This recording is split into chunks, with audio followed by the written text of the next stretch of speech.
listening to Bleeding Page Podcast. Join authors Chad Lutzke and Jason Brandt as they delve into writing and publishing the dark side of fiction.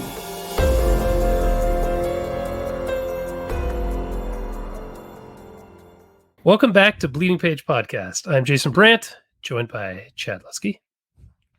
Hello. And today we are interviewing Tyler Jones. We had a pretty interesting conversation with him. And talking to him, I had no idea how new he is to publishing. Neither did I. I thought that he had maybe a few more years. But yeah, he is new. But you wouldn't... his stuff reads well. I read 3 of the 4 releases that he has out. And they're good. I recommend all of them. And yeah, very new, but good.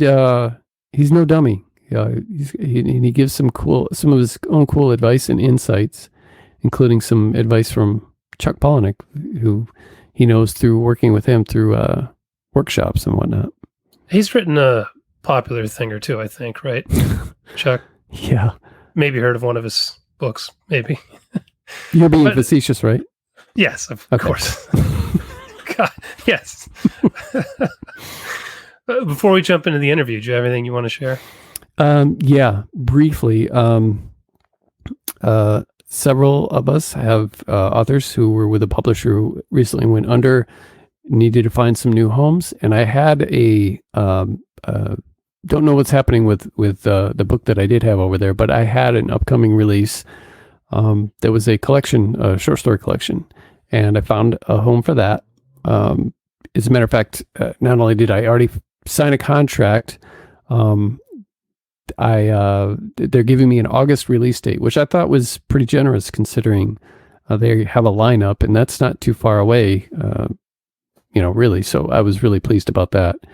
And then, which is probably around the same time frame that the book would have came out to begin with. And then we started talking covers, and was excited to see what kind of artists they were working with. But then they also said, well, we love your covers. So do you want to, do it? And I said, well, let me see what I can come up with. And so I made 4 covers, and I love all of them. And then I ended up selling one when I showed it to somebody. They're like, I have to have this. So I sold that, and I knew I wasn't going to use it anyway. And then I settled on one that I'm really happy with. So in August, the collection will be called Spinal Remains, and it's coming out through Cemetery Gates Media. And then I saw an early sketch for the cover of my splatter western coming out through Death's Head Press. I think the release date is set for June. I'm not sure, but I think so. And the cover artist claims that they will be done this weekend. So their artwork is amazing. I haven't seen their work. I don't know that I've seen their work on any other books, at least within our circles. I could be wrong, but they're great at what they do. I'm excited about seeing that cover, and the book will be called How the Skin Sheds. That's all. Just those book announcements that I just wanted to talk about. All right. Well, I have no news because I haven't written anything. So maybe next time. You're going to have to go, when you start writing again, you're going to have to go back and listen to all these podcasts and refresh all the great advice that's given in each episode. Seriously, I feel like it's already starting to disappear in my mind, so I'm going to have to definitely listen again. You're being pulled away by the dark side, so bad it's good. I do like the money though, so I'm not going to complain about that. I would. I'll bet. But yeah, so here's our Tyler Jones interview, and I hope you like it.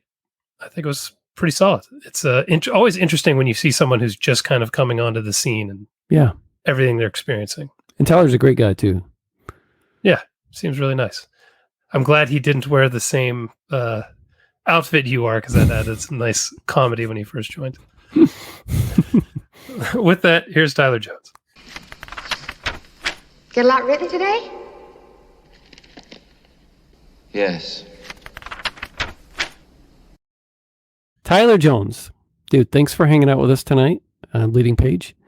We were just talking about how I'm overdressed because I anticipated you being overdressed because you are always so sharply dressed. So if anyone's wondering why I have this very uncomfortable half a monkey suit on, then this is why. It's Tyler's fault.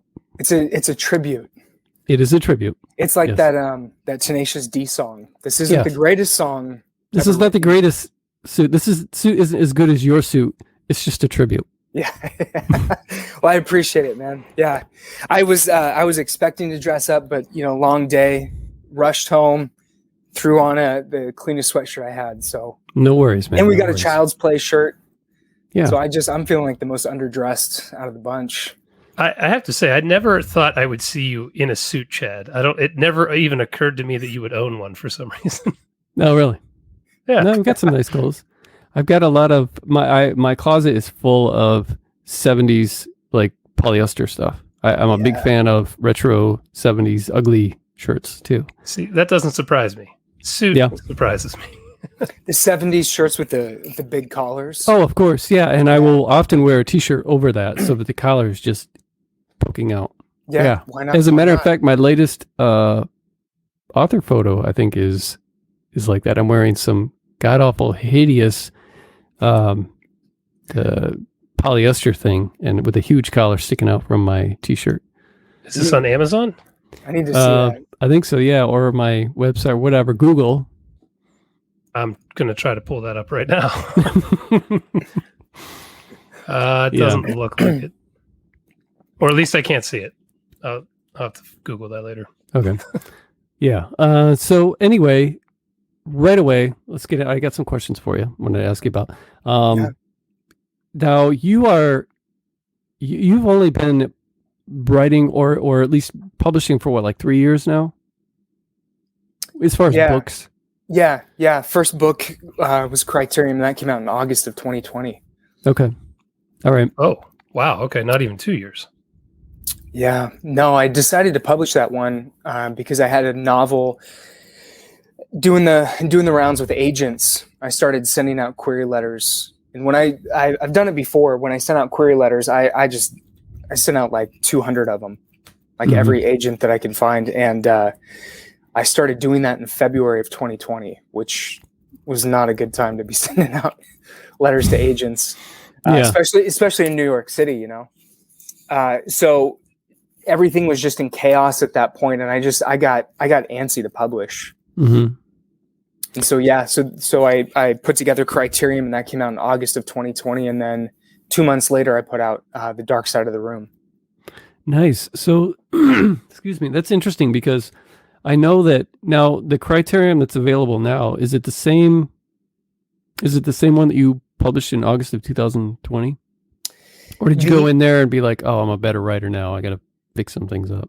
Yeah. So what you're referencing is the extended edition, which I put out in October of last year. And so the extended edition is, it includes an introduction by Jeremy Robert Johnson, and then a connected novella called Enter Softly.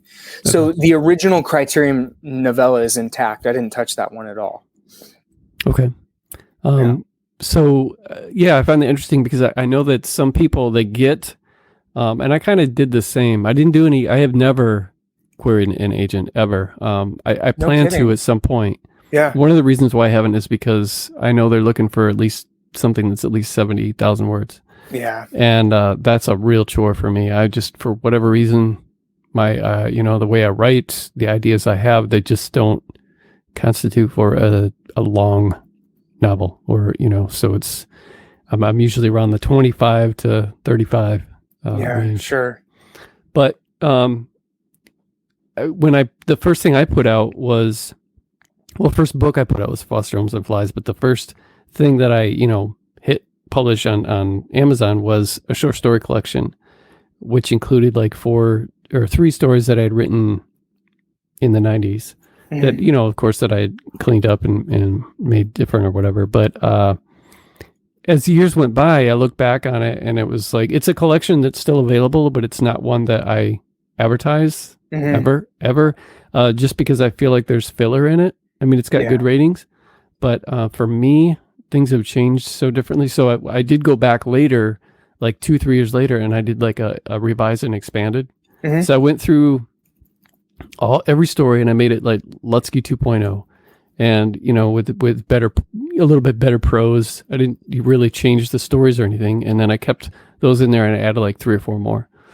But I do see the reason why I bring that up is because sometimes when people get anxious and they want to pull the trigger, they put crap out. And Yeah. I've read Criterion, and it's not crap, and I really enjoyed it. And I have read stuff where people are like, they're just like, I'm impatient. I want to put this book out. Mhm. And that's usually a good sign that it's probably not very good, at least from my experience, what I've seen and what I've heard other people admit to, Yeah. as years go by and they write more and then look back and they're like, yeah, this would have been rejected anyway. So, Yeah. So first of all, what you just said is going to go on Criterion 3.0, by the way. Chad Lutsky quote, "This is not crap." This is not crap. I'm using that for Okay. sure. It's a great All right. blurb. Great. So is Darkroom Press, is that your kind of like your self-pubbing brand? Yeah. Okay. To be honest, 100% honesty on Bleeding Page, the spines of self-published books look a little bare to me because of the lack of a publishing label Mhm. or a logo. Mhm. And that's really where it came from. It was just seeing all this bare space that could be used for something artistic. And I just like the way that it branded the books. Right. Like Okay. this Yeah. and it was inspired, if I'm, being totally honest, I was inspired by Adam Caesar and his black t-shirt books that he did with, I believe it's Matt Serafini, Patrick Lacey, and Scott Cole. Mhm. So it was like something that this collective where they put out books under this umbrella. And I did that with the thought of, if at some point in the future there's somebody who's uncertain, like a friend who's uncertain about self-publishing, and there's somebody I'm talking with right now, I don't want to name any names. It's not like a huge secret, but just if he decides to self-publish at some point and there's that nervousness about doing it, I told him, look, man, we can brand it under this, kind of make this a similar thing to Black T-shirt, this collective where you don't feel as alone in the process, and I can connect you with people that I work with on cover, interior art. Like Scott Cole actually does all my interior stuff Okay. for the books that I put out and puts together the cover and the whole book design. So it was putting a stake in the ground saying, I may use this more at some point, but for now it's just a way to brand what I'm putting out. Right. Yeah. And a lot of people do that. I do that with mine is just called Static Age Books. I don't have a logo, Yeah. but on the back of the book it says, I have like a font and Right. everything that with static letters and stuff in the Misfits font, obviously Static Age. But the a lot of authors do it, and I don't think anybody does it to like manipulate anybody or like it's some kind of secret. It's just like, like I didn't build a website and trying to make it look like it's there's no website for it. If you ask me, yeah, man, that's me. That's just my, right. But I throw it on there just because some people take issue with, oh, this is self-published. Yeah, no thanks. Yeah. So Yeah. Jason, do you do the same thing? Do you have your own like kind of like brand? I don't, but I've thought about doing it multiple times and I just either forget or I'm too lazy. Yeah. So Okay. yeah, I usually just leave that field blank. Yeah. Yeah. But I do have branding on my spines. I take my name on the front has a black bar with kind of white lines above and below it that wraps around the covers. So anytime you see one of my books on the shelf, you know exactly that it's my book right away. So Right. I don't have a logo or a brand kind of thing, but all my book covers have that design. Yeah. That's cool. Yeah, it's brand. So similar. Yeah. I I wanted to think- ask. Oh yeah. Sorry, go go ahead, Jason. No, go ahead. I was just going to say, I part of it, Chad, we've discussed Tooth and Nail Records Mhm. in the past, and if you go back to their genesis, and this is true of not just Tooth and Nail, but a lot of independent record labels. You just had some guy or gals, typically in college, wanting to put out music, and for a lot of them, in interviews that I've read, it started with this idea of a name and then a logo. Mm-hmm. And then what did they do? Like, all they did was put out music that had been recorded elsewhere by other producers, by other artists, and you just slap your logo and name on it, and it lends it some legitimacy that it wouldn't otherwise have. Like, what's the difference between a demo tape and a debut record back in the day? Yeah. Often it was a logo on the CD. That was it. Mm-hmm. And so I think that there, like you said, not to mislead people, but simply understanding that there is some value in stamping something with a logo or a brand like that seems to represent more. Yeah. And maybe it will, maybe it does. Yeah. I certainly don't feel guilty of it, and probably because there are some people that are. I just saw in a group on Facebook, somebody was asking for recommendations, and they said no self-published horror, please.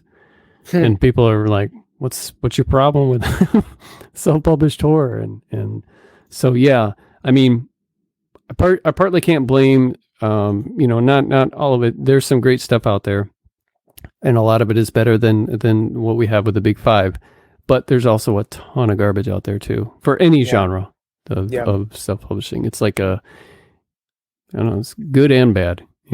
Which seems like a controversial thing to say for some reason. I understand it. There are those who, like anything, there's a spectrum and there's a pendulum. So you've got those who are self-publishing apologists and want self-publishing to be seen as legitimate. Like, no, there's good stuff. There are people creating art that's as good, like you said, as anything being put out by a big five publisher. And then there are those who say, no, it's all crap, because if they were any good, they'd get published. Yeah.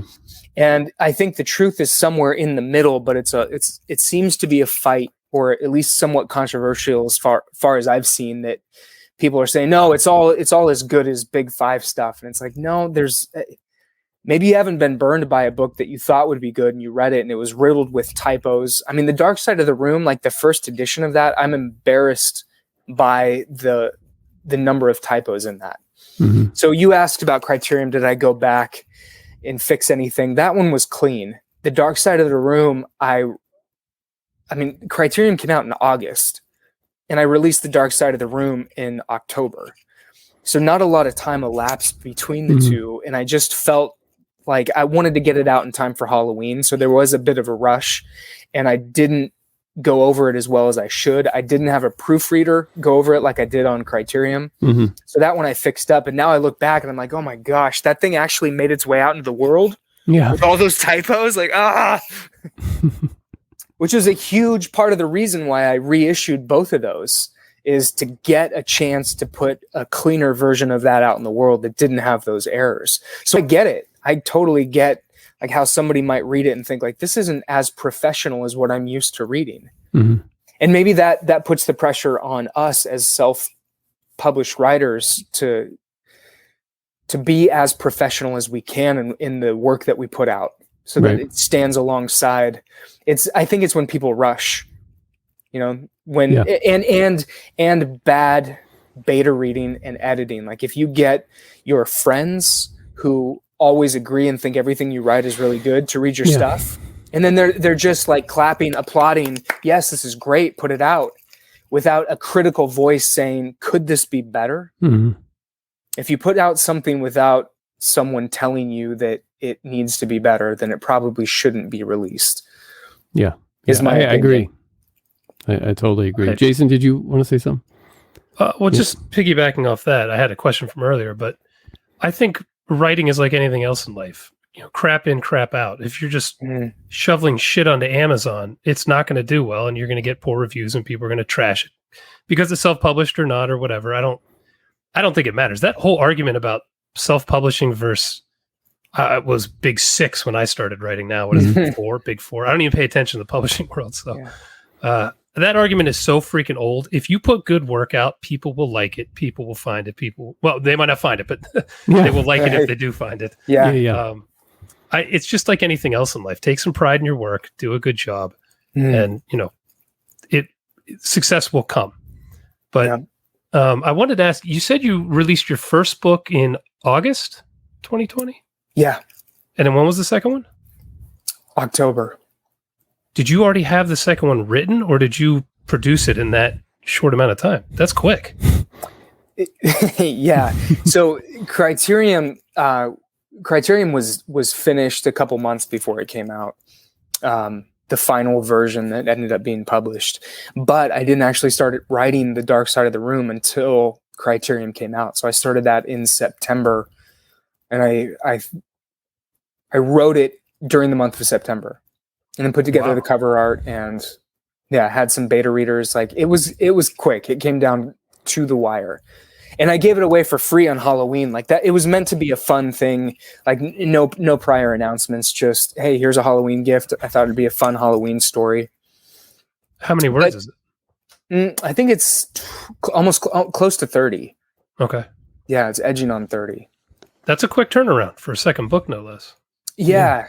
And it's funny though. A lot of the ways I think of writing comes from music. So, okay, I like all kinds of music. Rock and roll is where my heart is, particularly British rock and roll, but I have a pretty strong love for Bob Dylan. And Bob Dylan obviously is prolific. He's put out a ton of albums. And if you don't like one Dylan album, maybe you'll like the other one. But there are major Dylan albums, and then there are minor Dylan albums. And I love the minor ones. The ones that don't make the best of lists and things like that, the ones nobody talks about. Same with Stephen King books. And I only mention Stephen King because he has such a large, bibliography, a body of work. But those minor works, in there are the ones I tend to love a lot. And to me, I see The Dark Side of the Room as kind of a minor work. And I think it has its audience. I think it has its place, but it's not something that I would ever... Like, it's not one I'm recommending to people. Like, if they ask, where should I start with your stuff? I don't say, start with The Dark Side of the Room.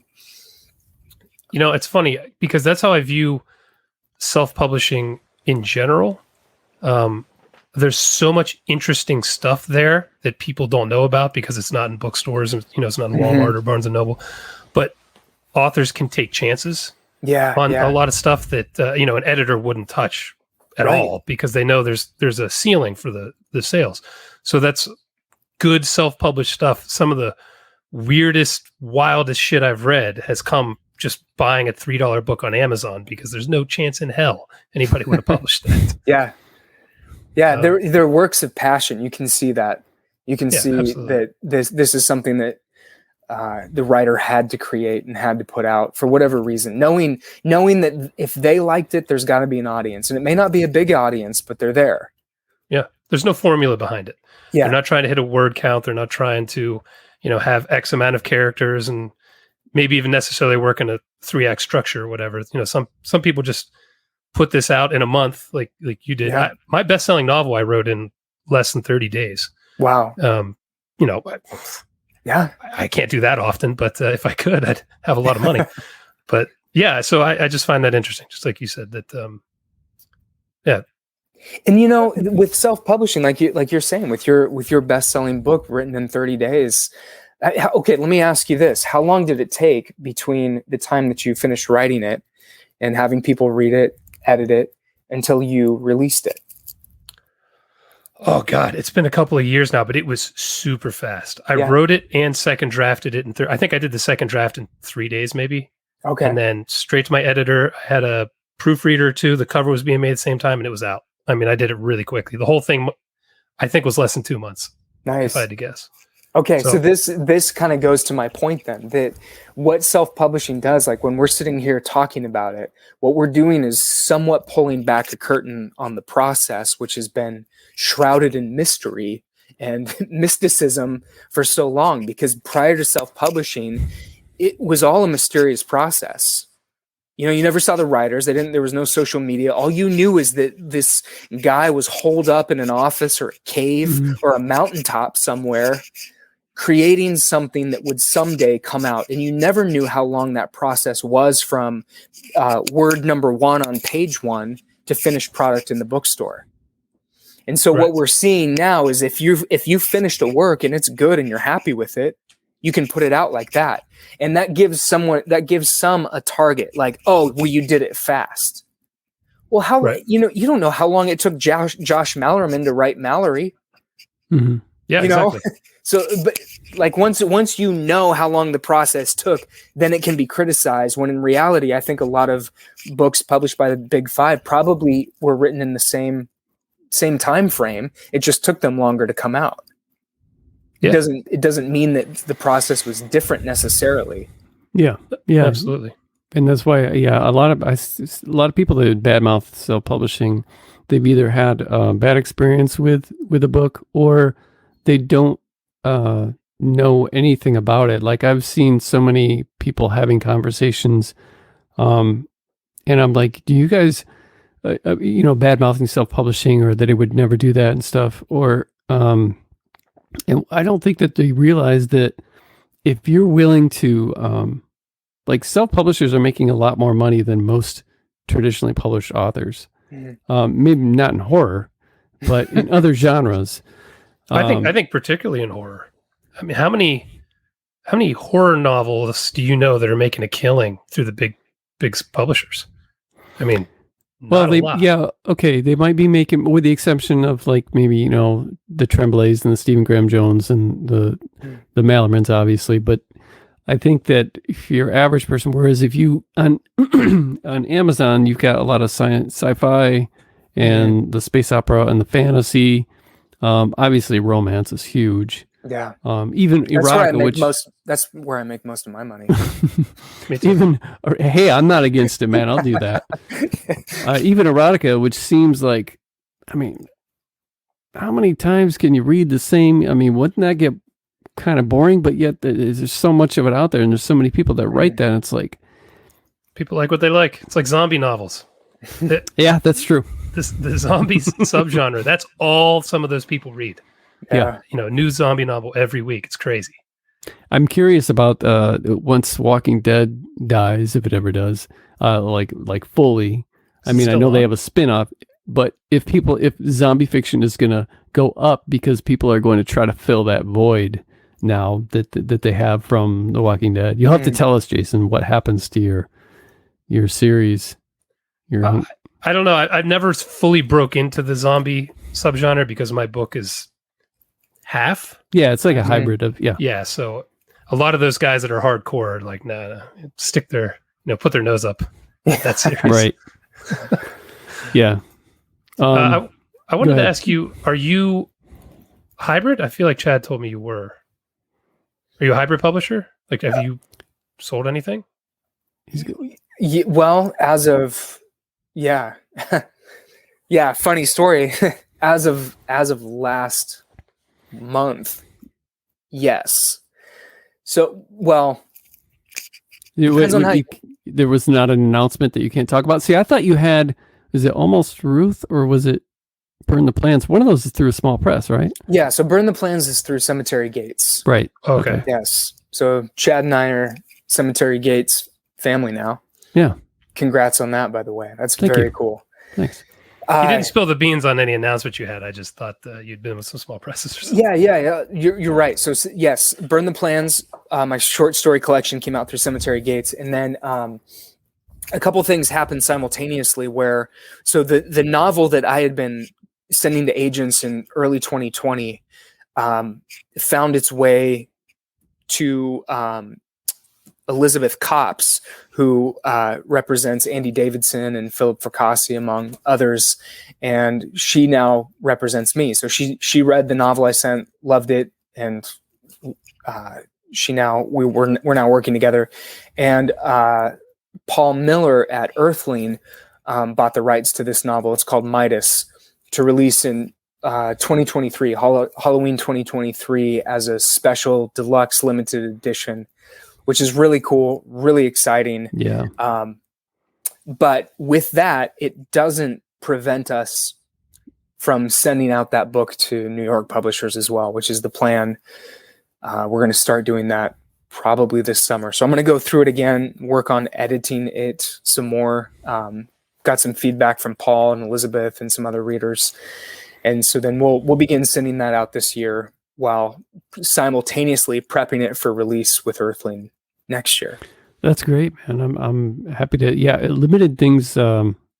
they're so cool when they happen. Because yeah. I mean, if anything, just to have this beautiful thing on your shelf that not many people have, that's. And I'm a big book collector too, so I have a lot of limited editions, and I've been collecting Earthling books for years. In fact, it was this cool, really full circle moment for me. So the very first Earthling book that I ever bought was Everything You Need, which is a collection of short stories by Michael Marshall Smith. He was the first person who read Criterion and gave it a blurb. And then he wrote the introduction for Burn the Plans. And then he and Paul Miller are good friends, and just all just kind of universe stuff, where it's just these full circle moments happen that just make you feel like, okay, I'm on the right path. Yeah. Whatever that means, whatever it looks like, whatever the future holds, I'm on the right path. And it's cool. It's really cool to, yeah. So in answer to your question, Jason, yeah, hybrid-esque. So what is your hybridizing? So what is your decision making thought process now that you've got some books? Did that kind of appease you, and now you're okay with going through like small press? Or are you going to continue to be hybrid, or? That's a great question. So this is kind of a weird thing to say, and I hope it makes sense and comes out the way that I want it to. So, as you guys both know, you write something. I think this is true for most writers. When you write something, you don't really have a clear view of what it is. You know what you set out to do. You know the story that you set out to tell. But what it is exactly is somewhat unclear. So this book, Midas, that I started sending out to agents, I told myself, this book, it means a lot to me. It's a big, dark, crazy horror novel. And I told myself, I am not going to self-publish this. I'm not going to give it to a small press, not until I have been turned down by every single agent. Mm-hmm. And if that happens, okay, then I will accept this isn't the book for an agent, and I'll try and put it out through a small press that way. Thankfully, an agent saw something in it. After this is no joke. I'm not saying this to like this. It's not hyperbole. After dozens and dozens and dozens of rejections, and rejections have never bothered me. It's not the first time I've queried an agent. So, over the course of the last 7 years, I've been rejected hundreds of times. It doesn't bother me in the slightest, because I'm not looking for the person who doesn't want the book. I'm looking for the person who connects with it. And that's what I found in Elizabeth. Okay, so great. Got an agent who sees in the book something worthwhile. That doesn't mean that any big press is going to want it. So that's step number 2. And that's the goal for me for this book, was to swing as big as I can. And it really meant a lot to me. Both Paul Miller at Earthling and Elizabeth talked about, like, they think this is a bigger book, meaning it might have a shot. That's not for me to decide. We'll see. Mm-hmm. So we're going to try there first. And in my mind, in answer to your question, I've always thought whatever I do in the future would be a hybrid model. Like, I think Daniel Krauss and Josh Mellerman might be both good examples of that. Like, Daniel Krauss has a new novel coming out called The Ghost Who Ate Us, I believe it's called. And that's coming out through Raw Dog Screaming Press. But he also publishes novels with, the big 5. So I think knowing, having the freedom to write books that I know probably wouldn't be a good fit for a big publisher, mm-hmm. and having the freedom to shop those to smaller presses, that's where my heart is. I'd love to do a hybrid for sure. I'd love to continue, but that may not even be in the cards. And so, like, if I can just write books and have them land with somebody, a press, whether that's big or small, who genuinely cares about the book and wants to see it have a good life. Mm-hmm. man, that's all I've ever wanted. Yeah. So I try to dream realistic, but also big at the same time. Yeah. But it's not like I wouldn't see if, let's say, for example, that Midas, nobody in New York wants it. I wouldn't see it as like a disappointment if a smaller press wanted to pick it up. I'd be thrilled. Mhm. Sure. No, I should say I'm always blathering on about the virtues of self-publishing, just because I feel like it's an easier way for people to be full-time authors with their income. But to have the big home run success, the Bird Box, the Stephen King, that's really at this point almost entirely through a publisher. Right. It can be done. Like you can do the Hugh Howey Wool thing, but that is exceedingly rare. But I guess sure. it was hitting the home run through the big publisher. But yeah, the big exposure is definitely still through New York. Yeah. I would never deny that. Yeah. I think I'm just usually trying to talk to people and say you can make $10,000 a month self-publishing. You know, if you really figure the system out, that can be done easier than it can making $10,000 a month through a big publisher. Yeah. But if you want to hit that home run, man, it's good to have the big guys on your side. Yeah. I think it takes a certain kind of personality to really, really figure out that self-publishing thing. It's a business. Yeah. Not just writing. And it's a lot of hard work. I listen to, man, I can't even tell you how many different kinds of self-publishing podcasts, and they're all doing something different than what I'm doing. Everything that they do, I'm not doing, and not by choice. I'm not trying to rebel. It's just that I don't have a series, which is huge. I'm not writing, fantasy. I'm not writing crime thrillers or, sci-fi or something like that. But when I listen to these people, they're working really hard, and they're making 6. Some are making 7 figures a year. Yeah. A friend of mine went from writing horror and making $100 a month to almost $240,000 last year, because he stopped writing horror, started writing crime thrillers, and writing them in a series, and having a couple different series, and just everything he just learned from just what's available on like Facebook pages, 20 books to 50K and stuff. And that, when I hear testimonies like that, that's when I get really irritated, when I hear people talk down about, why are you doing this, or that it doesn't work, or it's like, man, I've seen it work firsthand with somebody whose books I used to edit, the horror ones. Yeah. So I think the hard part is that for every story like that, there's 100 others of people who sunk a ton of money into it, and for whatever reason, didn't make it. It's one of those things where, like, I'm trying to think of some businesses where you can be successful at this thing. Like, there's a lot of like little, I can't even think of some, like, not like Ponzi schemes or pyramid schemes, but like businesses where you have people kind of working under you, like Herbalife or something like that. And then you see this person and they're just rich. They really, really, really worked hard, and they put in the hours, and they learned every tiny little thing they can about this thing. And you can sign up and look at them as some kind of example, but chances are you're not going to hit that level that they're at. And a lot of it has to do with not necessarily luck, but just you not putting in the time. I am definitely not putting in the time. I'm not rapid releasing series and putting out 6 books a year in different series in markets that are selling like crazy. The stuff that I'm putting out, no one's looking for.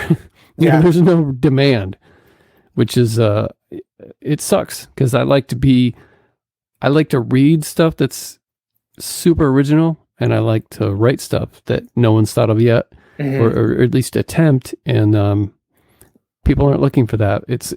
It boggles my mind how the masses want something familiar. They want another zombie series. They want another romance book. It boggles my mind. It's like, okay, but you've read, don't you want something a little bit? No, I want another Marvel movie. I don't want this Hereditary, Right. you know? Yeah. It's weird to me. Yeah. I tend to think of every book that we put out, or for me anyway, every book as being a brick in building something. So Mhm. like even thinking of success, like a breakout book like Bird Box, for example, like I can't even imagine that happening. Like that's how realistic my expectations are. But I think of every book as building something. In fact, the two writers that I look at the most, that have inspired me the most in terms of how I do what I do, are Stephen Graham Jones and Jeremy Robert Johnson. So both of them built a name for themselves in small presses, really small presses, some that don't even exist anymore. And they just put out work. Their Paid their names got dues. out. Yeah, people read the stories. You became familiar with their names. Every release was a brick in something until a moment came. Like, and that's a weird way to put it. Did the moment come, or was it something that they like? Something that they created by continuing to put out work. That by the time this thing that we call a moment was actually something that they had built over time, and it seems like it appears suddenly, but it hasn't really. It's been built over time. Exactly. That you just described my whole business model. I call it building the foundation. Each book is part of the foundation. Most people, every time they're going home, they drive by a house, and one day they're like, "Oh, a house being built." One day they're like, "Oh, it's finished." It's like, yeah, but that took 9 months of 50 guys working on it. Yeah, and I feel like that's almost every writer's career. Occasionally there's the home run out of nowhere that just turns you into a millionaire, but most of the time it's just putting the work in, and eventually either you've built your brand where you have enough readers that will come in that each book does better and better, or you take enough swings. I don't know why I'm on baseball. I don't know why I'm on. I don't even watch baseball, but you keep stepping up to the plate. I'll just keep going. You swing enough, you're going to connect. Yeah, that's the way I see it. You can't if you only have 3 books out. The odds of you making a really good living from your writing, it's low. Right. But if you have 30 books out, you've got a good chance to make a sizable living. Yeah, if one of those books tends to do well or get some more attention, then there are other books for those people to find. Yeah, and to your point, like if you do have one of those big lightning in a bottle successes, like over the last year, we've seen the success of Eric LaRocca. God bless him. With things have gotten worse since we last spoke. Like you couldn't duplicate that if you tried. There's no model, there's no method. You couldn't make a video explaining exactly the steps to the success of that book. Yeah. That's just, who knows? That's what happens. And good for him. What a thrill to watch, and couldn't happen to a kinder, more wonderful person. It was crazy, to see. That was a pretty small press, and then to sell 10,000 copies within like 5 or 6 weeks, I think. Damn. That was, I think when they shut it down, I think he had sold, 20,000 some copies of that thing. And now it's going to come out again through Titan later this year. So, but that's a perfect example of how I'm sure there are people out there studying the success of that book and trying to formulate how it can be duplicated, and it can't. I truly believe that. Like what Eric did was wrote a book that was honest and true to who he is, and he believed in it. Weird Punk Books believed in it, and the rest is the internet and people being drawn to it and it taking off. Like that's just electricity, like lightning. Over this past week, I've seen people, and someone asked me to send me a message and asked me too. I've been seeing people talk about being concerned that of putting too many books out, and I've never thought my mentality, and maybe it's because of all these podcasts I listen to and everybody's doing rapid release and they're like, got to put another book out, because you got to kind of like stay relevant in the market. You got to keep the algorithms going, and feed the algorithm. So But the horror, my circle, they don't do a lot of the stuff that what I learn on these podcasts and stuff.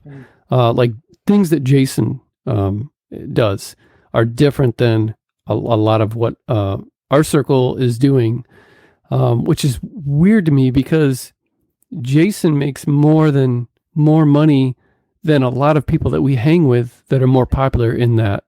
And it's so strange to me. Like my friend Dan Padavana, who made all that money. I don't know if he's popular in other circles, but not so much popular in ours anymore. But the reason why I brought that all up was because people have been wondering, stressing and saying, well, how many books is too many? And do you think that you can oversaturate the market with releasing too many books? And I'm just like, my attitude was just, no, I need that back catalog. I'm not worried about it selling necessarily right now. It could sell a lot way down the road. My friend Duncan Ralston put his book Womb out like maybe 3 years ago, and it has exploded this year. Yeah, because somebody did a TikTok, and so now it's one of those books, kind of like Eric's book, where it's like, can I get through this? Like it's a challenge. Is this too much? Why is everybody talking about this? Why do so many people hate it? Why do so many people love it? It's one of those. And then people, it's like the hot chip challenge on YouTube or something, where it's like, I got to see what this is about. And then it just blows up. But, it didn't make a whole lot and now you can't look on Facebook or Twitter without seeing someone talking about Womb. And, I'm more worried about the back catalog. Yeah, to your point about putting books out too fast. So several years ago, or I think it was like 2019, maybe early 2020, I interviewed Stephen Graham Jones for Dark Moon Digest. And we were, maybe it wasn't the interview I did with him. Maybe I was listening to an interview. I can't even remember. Anyway, at some point in an interview with someone, Stephen Graham Jones said, was asked about his output, because prior to Mongrels, he had a pretty prolific output, multiple books, a year sometimes. Like, he was just coming out with books constantly. If you look at the number of books that he's published in a short amount of time, it's pretty staggering. And someone asked him about like why his output had slowed down, and he said the output hadn't slowed down, but his agent had requested that he not publish quite as much. And the logic behind that was, you want the book to be an event. You want people to look forward to it. You want it to have room to breathe and to be out there. And so I think that way of thinking is probably connected to New York publishing. For sure. Is because and it makes sense for them. Yeah, right. Because then you want to look forward to the next Stephen Graham Jones book, or Paul Tremblay, same thing, probably a book a year. But it's funny that even in like big publishing, and again, I'm not like some insider. I know nothing about it. This is just from things I've read. I really, really like Dennis Lehane as a writer. I think he's phenomenal. So I went to a reading here in Portland, and someone asked him about his output, and they were upset with him. Not upset, but questioning why didn't he write as much as some of his contemporaries, like, say, Lee Child or Michael Conley. And he took this in his Bostonian way, took this swipe at those guys and said, he's like, I get asked this question all the time. Like, why don't you write books as fast as the other guys, come out the book a year? And he's like, yeah, well, they write a book a year, and you know what? It reads like it. Like, they didn't take any time with it. He's like, I like to take my time with the book, and when it's ready, I'll put it out. Mm-hmm.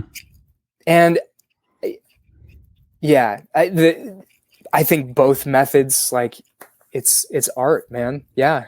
If it takes you 2-3 months to write a book and it's ready to go, awesome. And your readers enjoy it. If you're Dennis Lehane and it takes you a couple years, like, that's hilarious. Taking a swipe at Lee Child, that loser. Yeah, I know.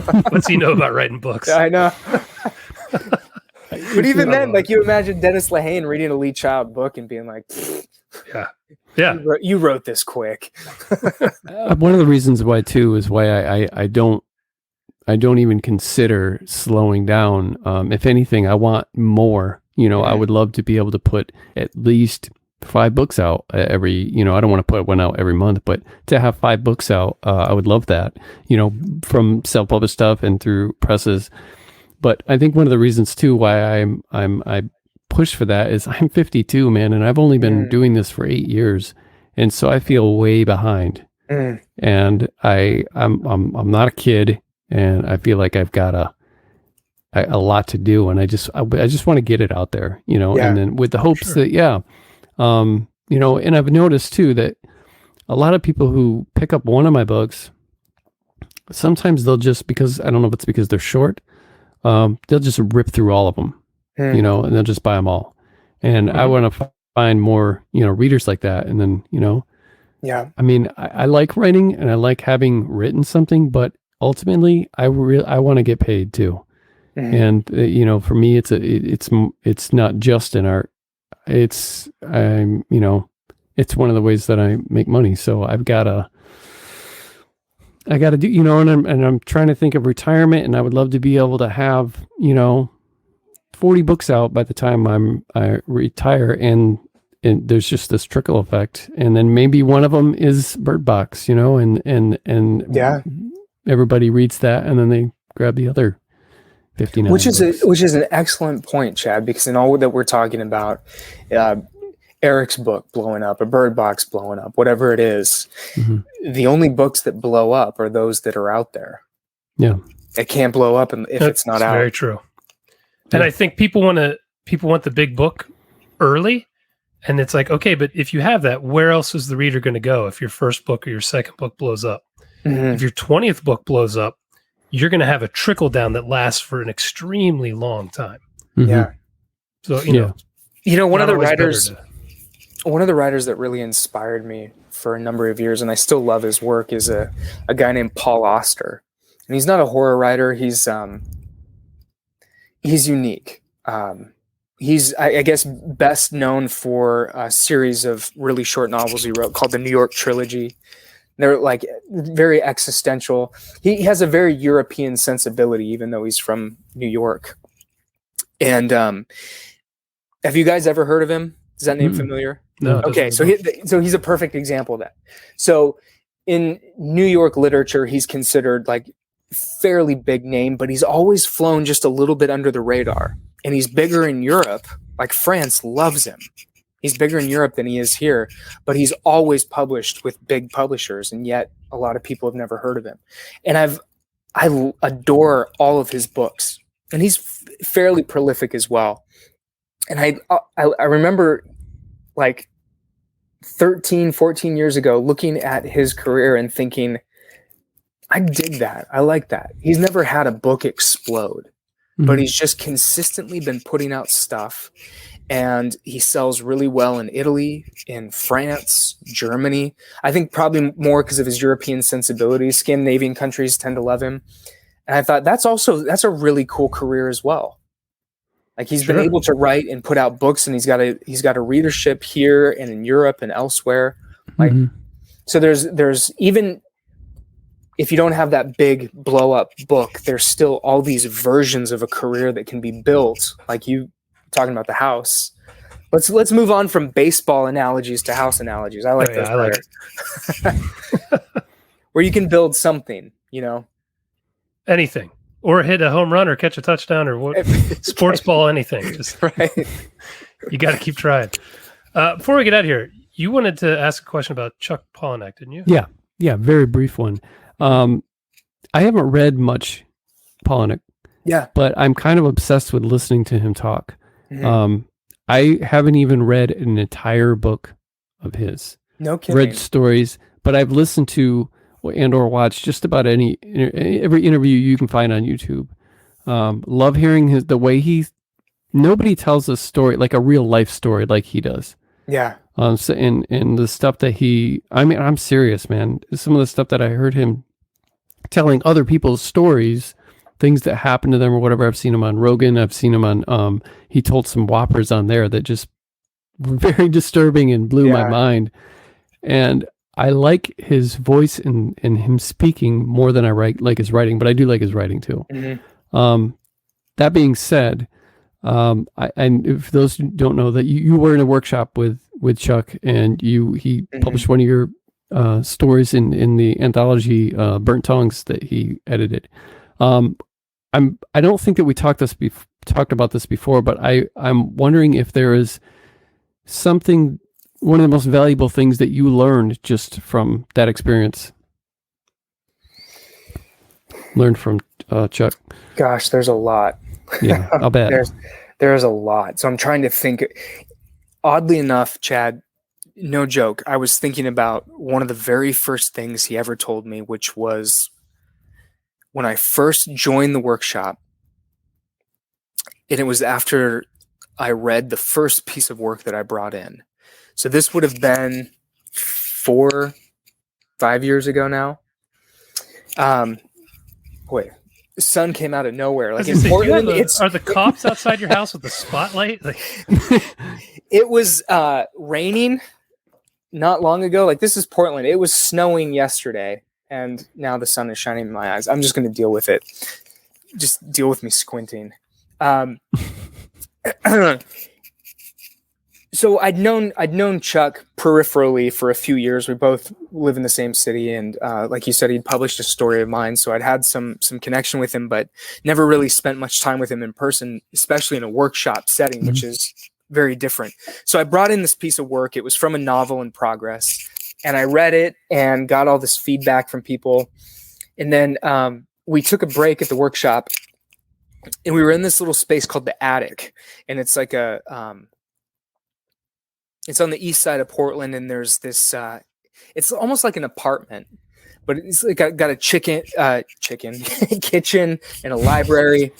And it's a more interesting story with the chicken. Yeah, right. Well, there's right beneath it, there's a dog grooming business. So dogs are constantly barking while you're reading your stories. And I went into the kitchen to get some water, and Chuck came in, and we chatted for a few minutes, just about stuff. And then he came around to the story, and he said, "If I remember right, you're a musician."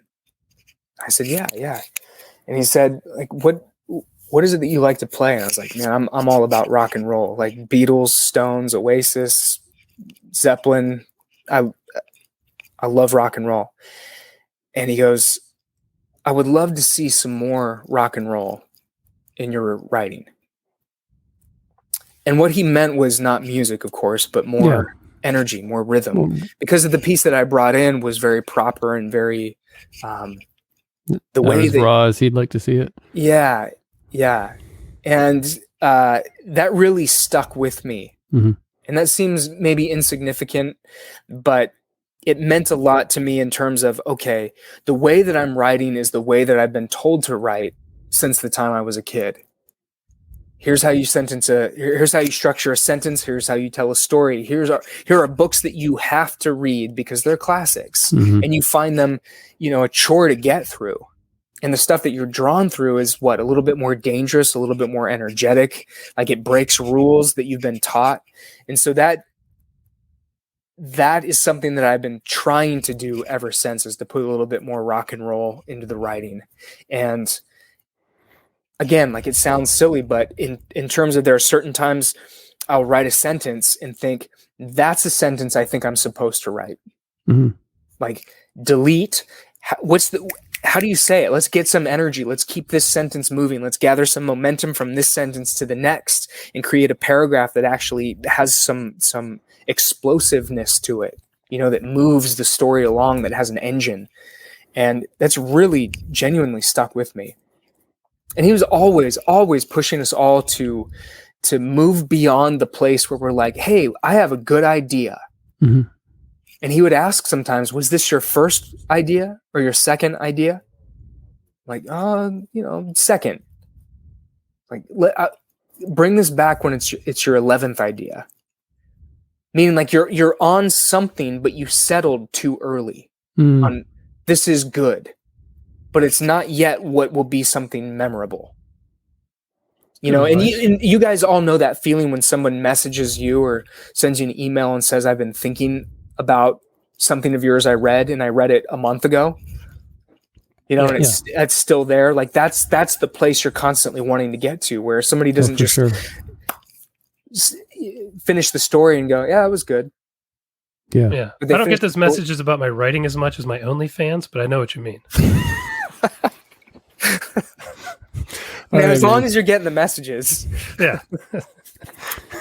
That's where I make real money. In closing, is there something that you want to say, Jason? No. About baseball or?